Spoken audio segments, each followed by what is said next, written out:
Well, I woke up Thursday morning, and it just kind of blew my mind that 2003 was over.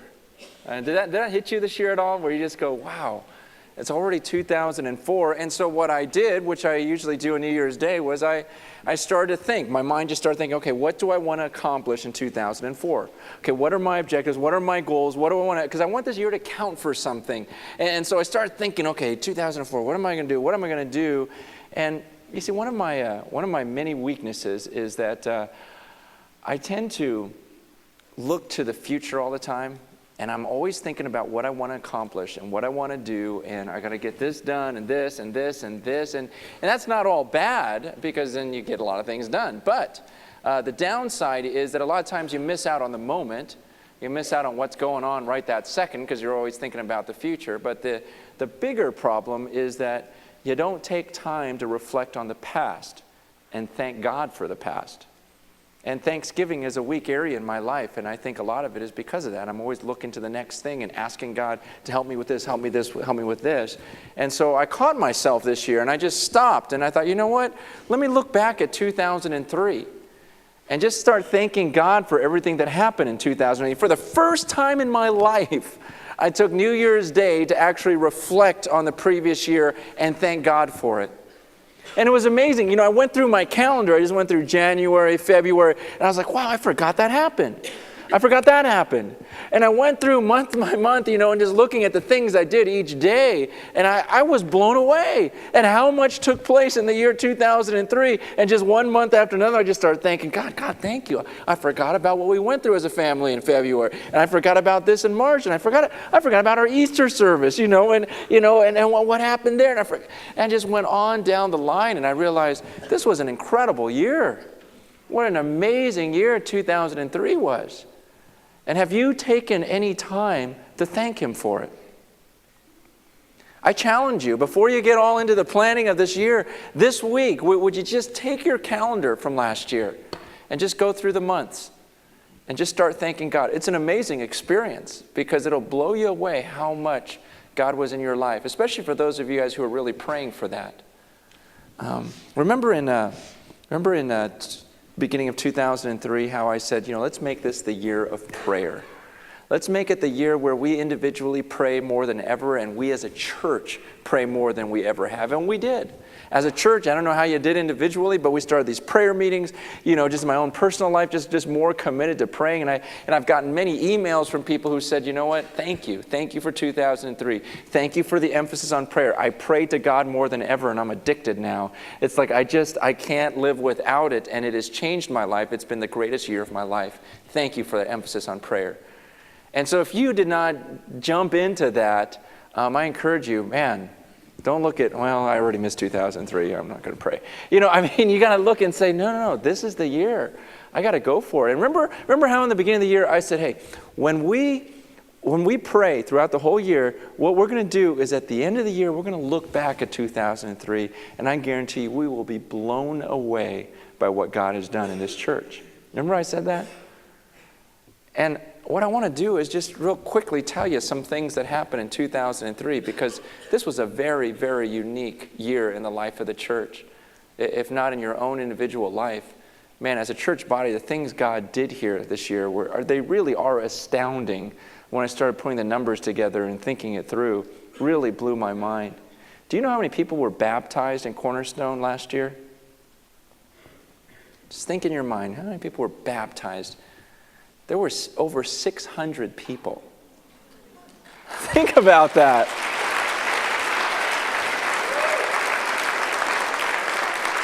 That's an amazing number of people. There's like 621. That would be like, you just leave that one section out, okay? You guys are still pagans. But the rest of this, that would be like all of us from this side over being baptized this year. That's a lot of people. How many churches in America even have 600 people in it? And for that many people this year to say, you know what, this is a year I'm dying to my old life and I'm going to walk with the Lord now. And I was trying to think, gosh, I'm not sure that we had this many people in the previous 8 years put together as we had in this one year. You guys, that was incredible. It was an absolutely amazing year. When you count out the number of people that went out on short-term missions, that got involved in helping around the world, I'd be surprised if we didn't have more people last year than we had in all 8 years added up previous. We gave more money than ever before to the poor, hundreds of thousands of dollars that you guys gave, that we gave to the poor this last year. It was an incredible year. Remember Easter service? Was that just one of the most incredible experiences when we were there at Moore Park Stadium? And we just filled that place up. And 5,500 people, the largest service that's ever taken place out there. You know, we just look one thing after another at all the things that God has done. We started a school in Uganda. We did a pastor's conference. Just an amazing year. And I bring all this stuff up because, you know, when I look through the Old Testament, and you know, look it up in your concordance sometimes, but God constantly is telling the Israelites, remember. He does. He tells them, remember you were slaves in Egypt. Remember how I led you through the desert. Remember the food I provided for you out in the desert. Remember when I read, you know, part of the Red Sea. Remember this, remember this, remember this. And they would set up memorials. They would remember the things that took place. That was very important in the heart of God, that we remember what He's done for us. That's what the Lord's Supper is all about, remembering His body, remembering His blood. Because so often we think about the future, we forget about what God's done. And you guys, God's done so much in our lives. Man, don't forget that this year. Don't just dive into 2004 without thanking Him. In a few weeks, we'll be studying Luke 17, where there's a story of those 10 lepers. 10 people have leprosy. Jesus heals them all. One of them comes back to thank Him. And Jesus goes, I thought I healed 10 people. Where's the other 9? Because that's the way we are. You know, God does something huge in our lives and we just move on to the next thing. And it's so important that we stop and remember. Would you please do that this week? I'm telling you, it is a powerful experience just to go through this last year, month by month, and start thanking God for everything.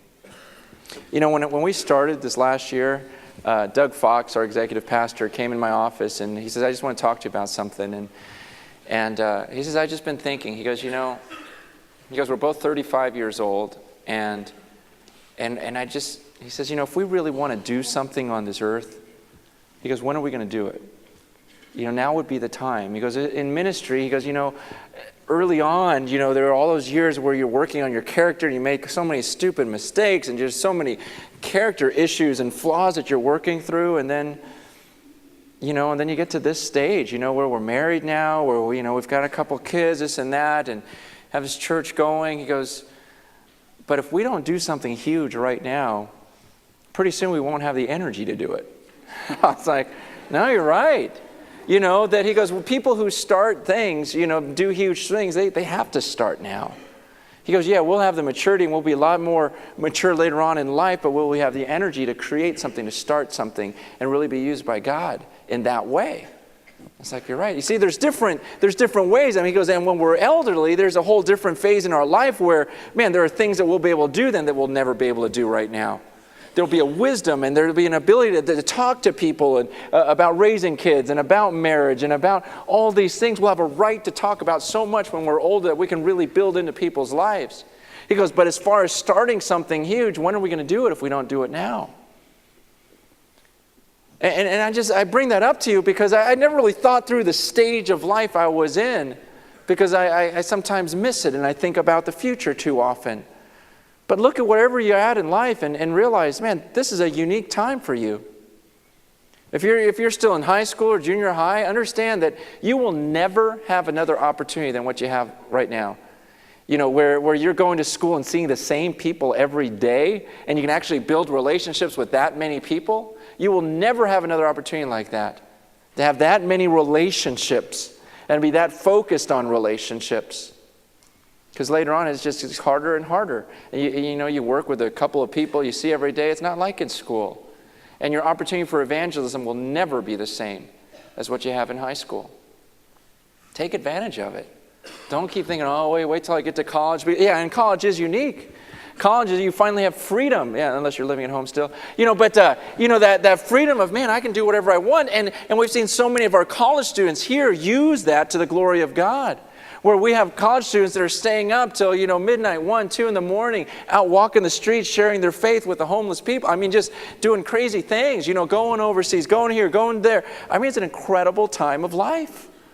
And when you're single, and you get a job, you graduated, and you're not totally tied down, and you got this money, you got this time. I mean, it's an incredible phase of life. Then those of you who are married, that don't have kids yet, have fun, okay? Enjoy it. I mean, you just don't, a lot of times we look forward and we go, oh man, once I have kids. But you don't understand how good you have it when you're free, And it's like, hey, we can take off for the weekend. We can do this. We don't do that. We don't have to run up. I mean, it's just an incredible time, such a fun time in life that you don't want to miss it. And then when you have your kids, and they're still little, and here's where I'm at. I got an 8-year-old and a 4-year-old, and the whole thought of, I start thinking, okay, when they get in their teen years, that's when I really want to dig deep in their lives, because that's when, they're going to face a lot of things and this and that. And that's just been my focus, because I do so much with youth ministry. I go, man, when my girls are teenagers, man, I'm really going to dig deep. And I remember a friend just talked to me a couple of years ago and says, you don't understand, when your girls are teenagers, they don't want anything to do with you. I'm like, oh, I didn't think about that. He goes, now is the time where you want to dig deep. He goes, don't miss out on these years, because you want to wait till they're 11, 12, 13 years old. He goes, but that's some of the times they start pulling away. And you better have a lot in the bank. You better have a lot invested in their lives. I was like, wow, I never thought of that. Parents that do have teenage kids, man, understand they're going to be out of the house soon. You got another couple years, and this is it, the end of your major influence in their lives. Oh, you'll still be apart, but it's just going to be so different. And you start looking at life, and you realize, man, there's all these different phases. And then once the kids are out of the house, man, what a great opportunity you have to serve the Lord then also. Because now there are so few people that really teach on parenting. That they can teach from their mistakes and from their victories. You don't hear about it a lot. Talk about marriage. Those of you who've been married for years, man, to build into some of these younger couples and to help the youth so that they don't make the same mistakes. Man, and those that are elderly, I mean, what an incredible stage of life. You look back, you've experienced things, and you've gained a wisdom that no one my age has. You just can't get it in life outside of time. Some things you just have to live through. And there's this wealth of wisdom, and I hope you're not just hoarding it for yourself, that you're really using it for others. And really to be thinking through, look, it probably isn't long before you'll see God face to face. Let's face it. We don't like to talk about death and stuff like that, but some of you got to start thinking about that. We're not everyone in this room is going to make it through 2004, regardless of what age you're at. I'll tell you right now. Next year, 2005, start of the year, I'll give a message, and some of you won't be here. You'll be in the presence of God. And I don't know which ones. Every year I get blown away, like, no, not him, not her. You just don't know. And for those that are elderly, to start thinking through, am I ready to face him? And what God has me on this earth for a reason. Not just to wait until that day. There's something he's called you to do and to take advantage of that. See, when Doug said to me, hey, what do you want to do? If you could do anything on this earth, what would it be? He goes, don't limit yourself by your own abilities. Think through. If sky's the limit, you can do anything, what would it be? Start thinking about it. Start praying about it. And for me, the answer was, well, I would multiply. I would multiply what we've got going on here. I'd want to send people all over the place, all around the world, to multiply what we've got going on here at Cornerstone. Train people up to live a life of service, where they stand on the Word of God and they refuse to water it down. That's what I do. And well, maybe we can start a college and do something like that. And we grab Tony and Chuck, and we're at lunch and just going, man, what if we started a college and just train people up, and just every year we're just spitting out 100 students that are just going all around the world just doing something. Isn't that the greatest thing we could do in the world? And then after a while we just said, yeah, but you don't just sit at a Mexican restaurant and talk about starting a college. You don't just say, oh, let's start a college and just start it. And all these thoughts go to your head, and then we go, wait a second, someone had to start UCLA. Someone did it, and why not us? Isn't that the way God wants us to think? Isn't that the faith that he wants us to have, where we look at something and we go, there's no way humanly I could make this happen. Okay, then I should go for it. because I'll need God's help. And to say, you know what, this is the year. 2004, I believe, is always going to be remembered as the year Eternity Bible College started. I really believe that. It's going to be a monumental year in my life.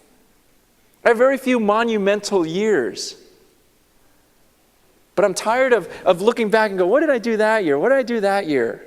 And having them all kind of run together. I want every year to count for something, don't you? So I can think of a few years in my life. I think of 1994 was huge. Huge year in my life. I'll never forget 1994. It was the year I got married.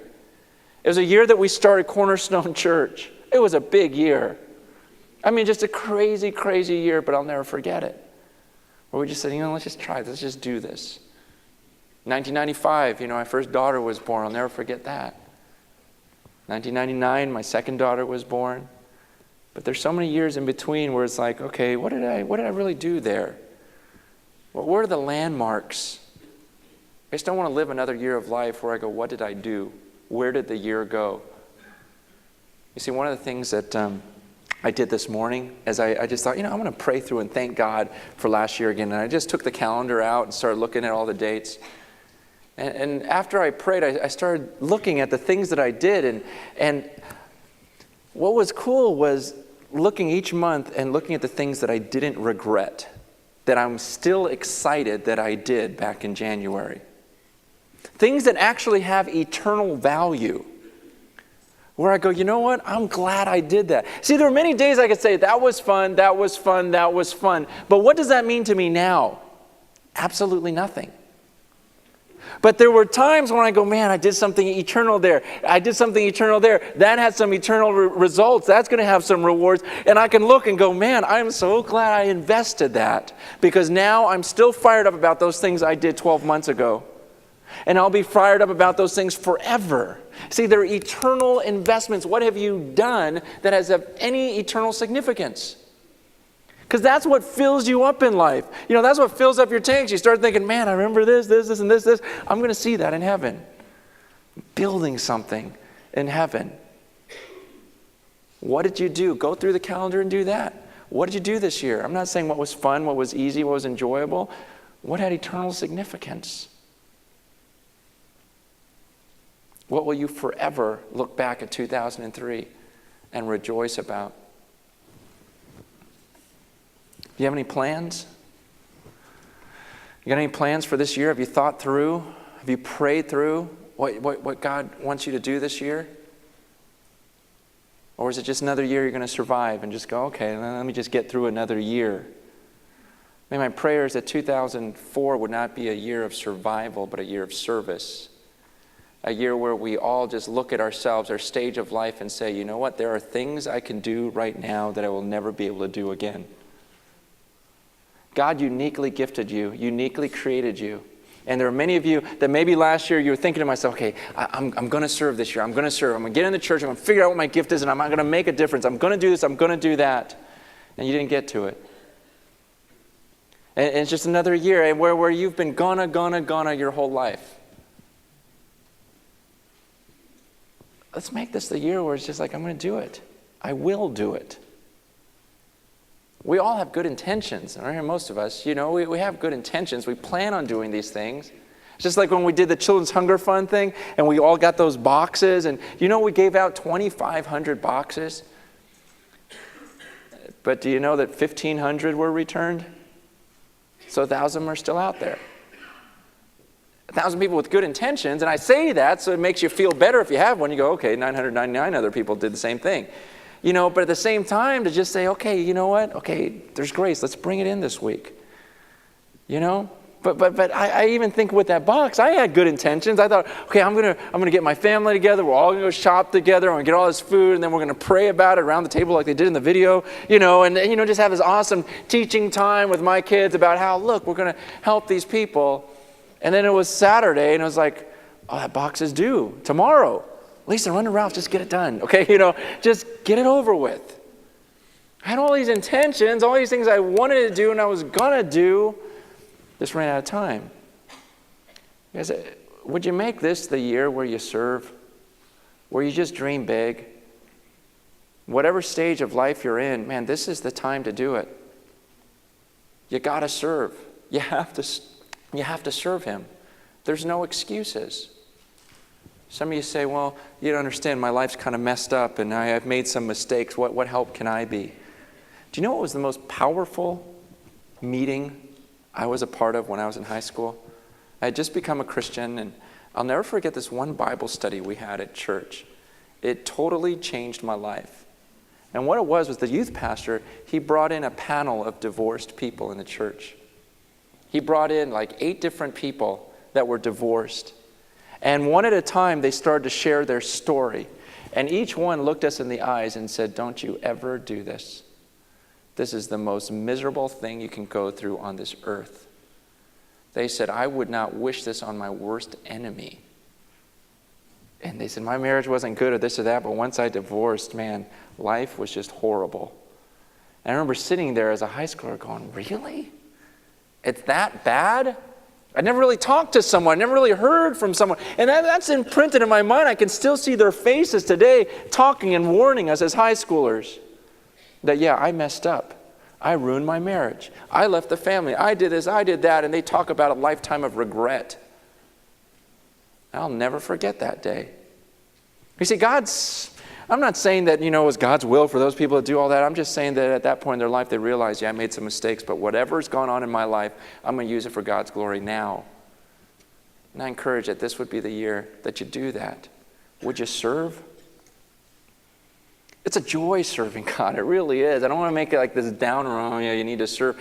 We need help in every area, but I want to show you that it's an absolute blast to serve God. And you can use your gifts in so many different ways. In fact, I don't think there's anything more fulfilling than when you find out what you're gifted at and you just start using it and you realize, wow, there's going to be results of this in eternity. Our high school ministry, they were looking for people to help with the high school group, so they made this video and they showed it to the college ministry, to try to recruit helpers. And man, it was so funny, it was so good that I said, let me show that to the church. Okay, so here's a 2-minute DVD of the high school ministry recruiting people like you.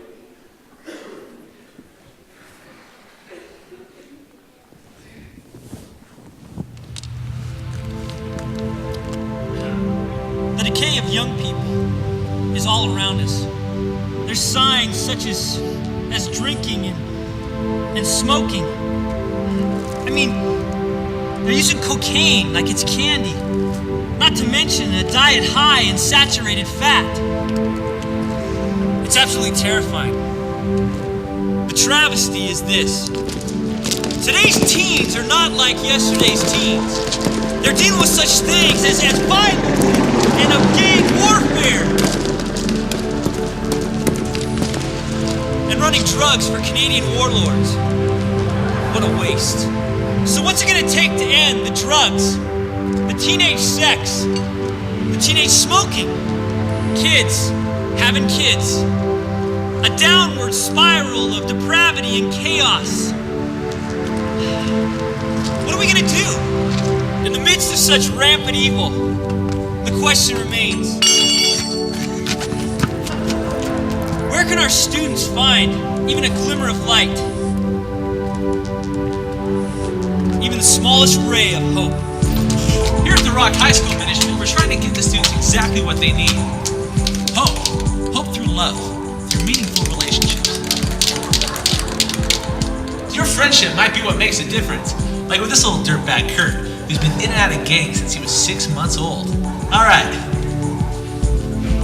Will you help? For just the equivalent of dollars a week, you can help get in and change the life of one of these great youngsters. I got 5 on it.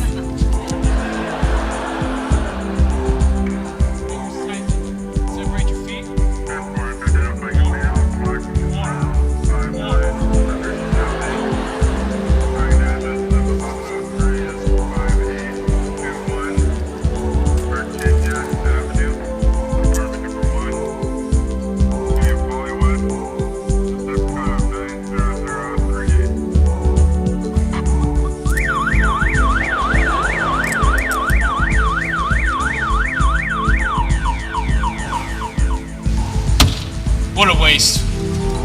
If we don't do something today, scenes like this are become more and more prevalent in Simi Valley. Join the Rock High School ministry, because together we can make a difference.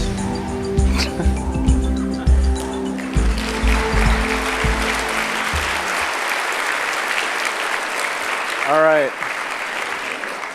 As you can see, we need help.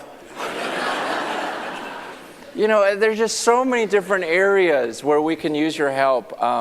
But you know, if you have your Bibles, turn to Nehemiah chapter 1. Because I want to explain something to you. We don't want to just get a bunch of people just out doing stuff just because you're told to do it. Okay, Nehemiah, if you know anything about his life, you know he's the guy that rebuilt Jerusalem. Okay, this guy is like single-handedly really turned this whole city around.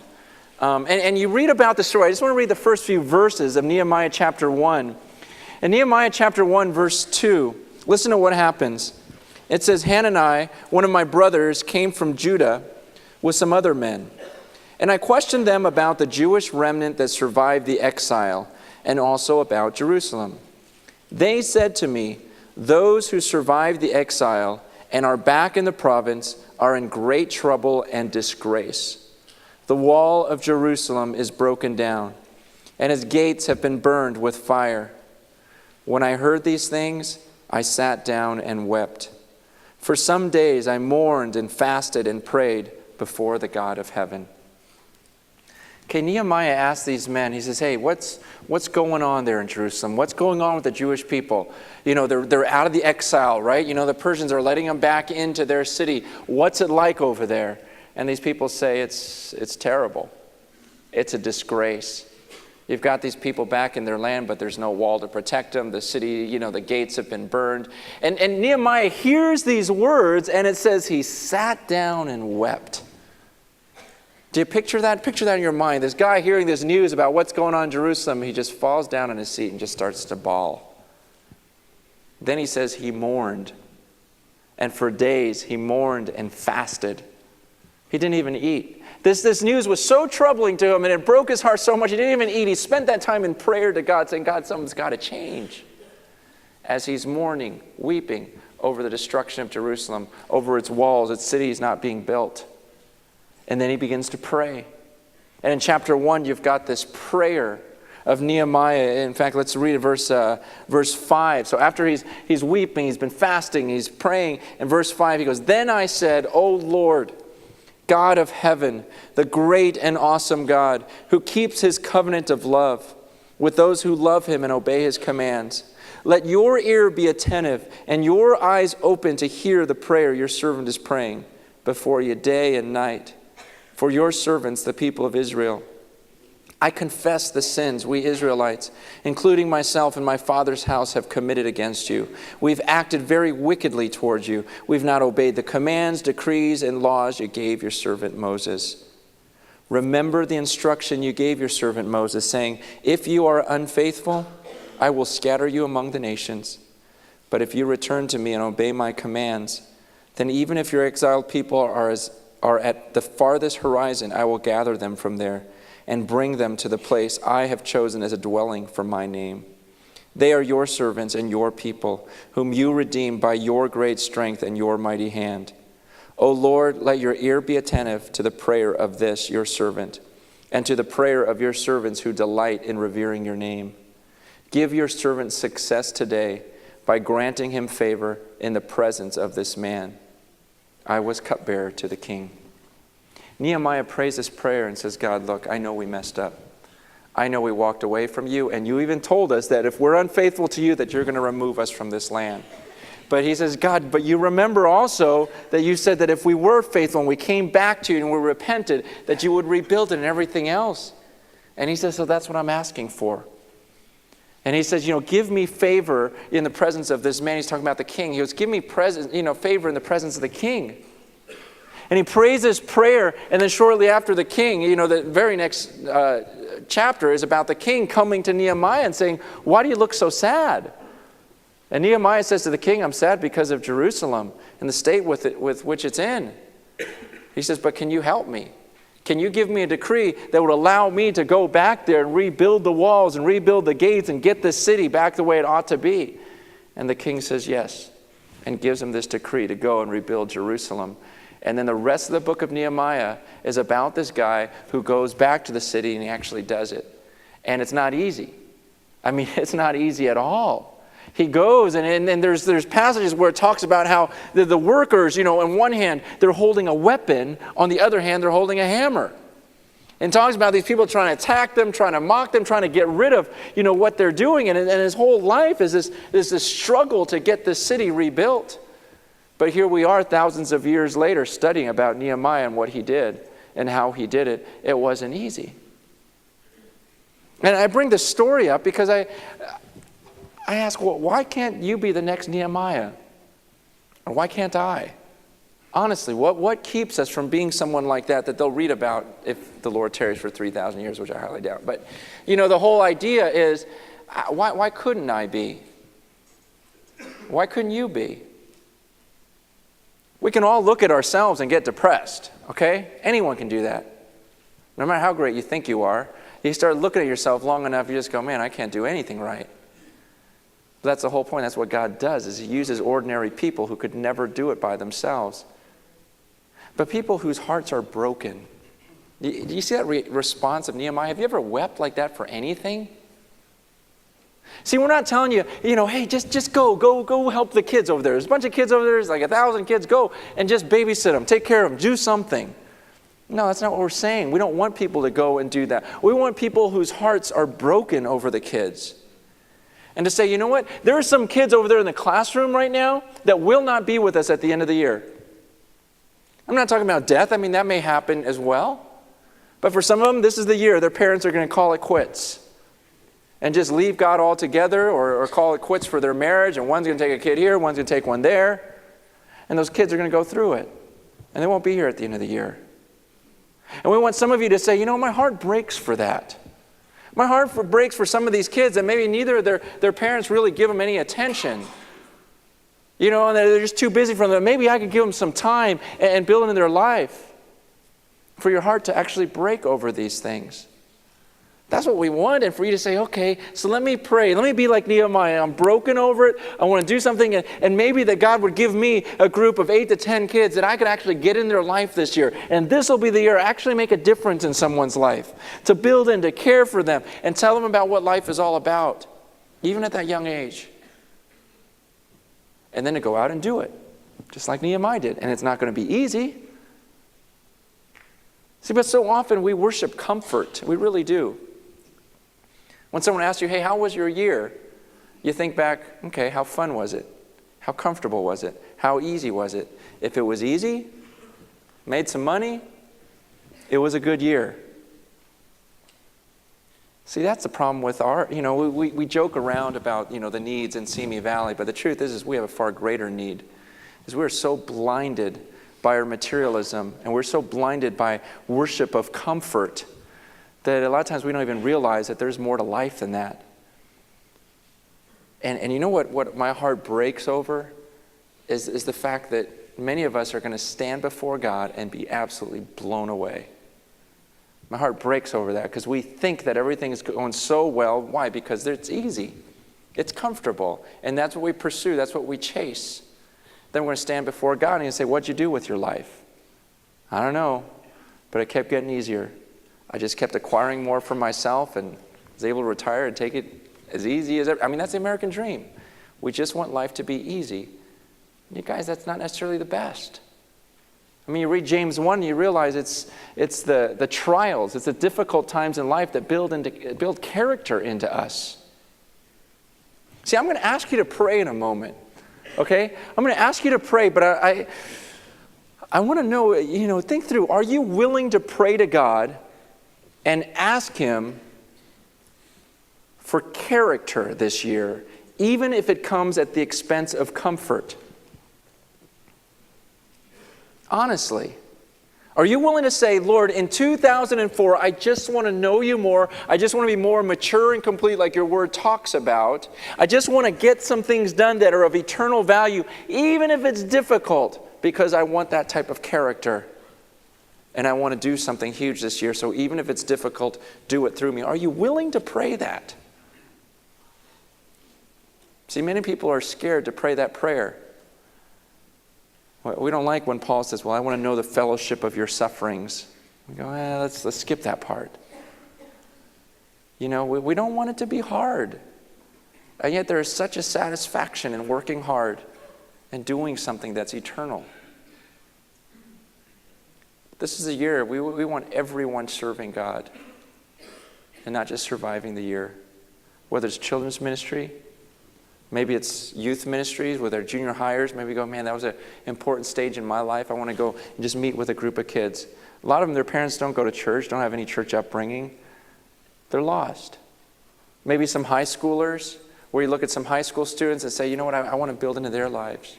Or some college students that say, you know, maybe I'll even take in some college students. And maybe have nowhere to live and really show them a Christian home. Maybe I want to build into their lives and help them to avoid some of the mistakes I made. Prepare them for marriage rather than wait until it's too late. And all the problems come. Or maybe you are one of those that you want to be a counselor. You want to be this. You want to be that. Just do something. But have your heart break over something and pray for something. And make this a year that counts. Are you willing to pray that prayer? See, after service, we're going to have a bunch of opportunities out there in the lobby. Do you know that we're planning over 30, right now we have 35 missions trips planned, okay, for 2004. Our desire is that at least 1,000 of you go somewhere this year. Okay, down to Mexico for a weekend, just to get out of Simi Valley, get out of Moore Park, and see what the world's really like. You know, we go into the inner city. There's just so many different opportunities. We just have a ton of opportunities for you to do something. And not just attend church for the year, but to make this the year. Are you willing to pray, God, do something through me, whatever it takes, no matter how hard it is, because I need to do something with my life. I need my character to grow, not just my comfort level. For some of you, you look back at 2003 and it was an awful year for you. 2003 maybe was the year that your family did fall apart. Maybe 2003 will forever be remembered as the year you got addicted to alcohol. Maybe that was a year you got stuck on pornography. You finally started looking on the web and now you're hooked. So many things where you went back to the bitterness, the rage, the anger at someone. You broke up relationships. 2003, you look back and go, man, what an awful year in my life. My character went the opposite direction. And all these things that seemed like they were going to be fun at the time, now you realize they're making you miserable, and it doesn't work. Man, I pray that today is a day that you just say, okay, it didn't work. I want God back. I want to get rid of these things. I want to start this year off differently.